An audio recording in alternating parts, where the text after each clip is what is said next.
And I have a interesting question sir.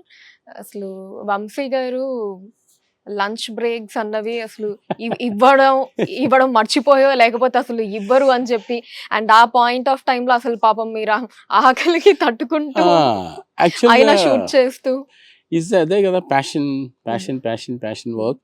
యాక్చువల్గా ఏంటంటే మేము 1 o'clock అనగానే బ్రేక్ భోంచేయాలి కదండి, భోంచేస్తేనే కదండి నెక్స్ట్ షూటింగ్ బాగా చేయగలుగుతాం.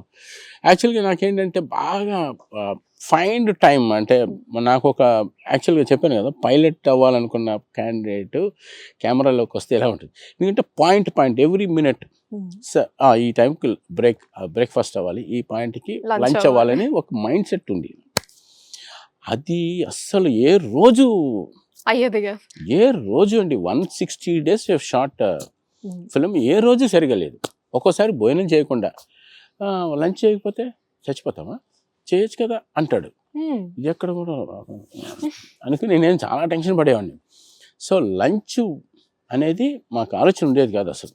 ఆర్టిస్టులు అంతే, లక్ష్మి గారు వంశీ ఆకలిస్తుంది వంశీ అని, నేను అసలు నేను ఆయనతో వెళ్ళి డైరెక్ట్గా చెప్పలేను, ఈ నందినియో వాసు వాళ్ళతో వెళ్ళి చెప్పండి బాబు. సో నాకు జాండీస్ వచ్చేసిందండి.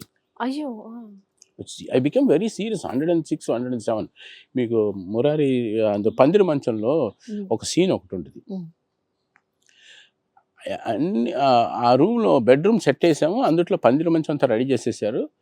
సో నాకు జాండీస్ వచ్చేసింది. నేను షూటింగ్ రాను అంటే వాడు ఏదో కావాలని చెప్తున్నాడు, వాడు కావాలని షూటింగ్ రాకుండా ఉండాలని వేరే క్లాష్ కెమెరామెన్ పెట్టుకోండి.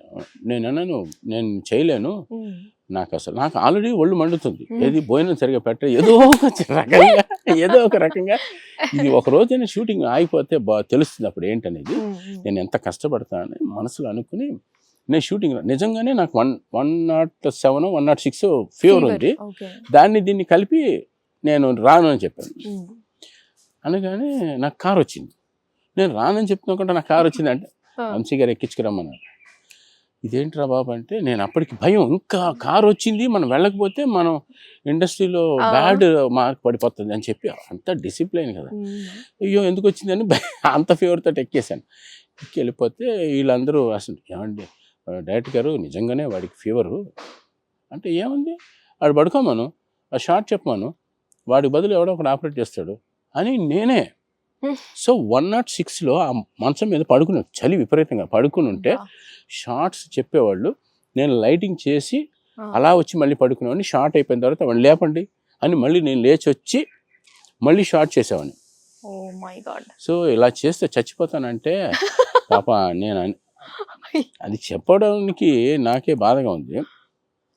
ఏమన్నాడు తెలుసండి, చచ్చిపోతే నీ ఫోటో వేసి తీస్తారా కానీ సినిమా మాత్రం క్వాలిటీ వస్తురా అనేవాడు. That is the challenge. My God, ఇది టీవీలో చెప్పాలా లేదో తెలియదు. సో ఇట్లా జరిగిందండి సినిమా. అసలు ఎంత ఎక్స్పీరియన్స్.